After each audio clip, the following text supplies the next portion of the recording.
আসসালামু আলাইকুম রহমতুল্লাহ।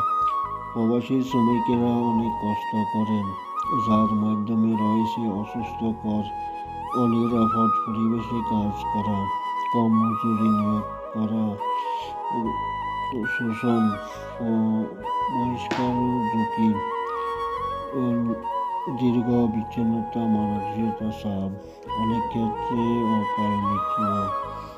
তারা পরিবারের মুখে হাসি ফোটাতে দেশের অর্থনৈতিক অবদান রাখে, নিজেদের জীবন উৎসর্গ করে, কিন্তু বিনিময়ে কষায়ন, অবহেলা ও প্রতিকূলতার শিকার হন।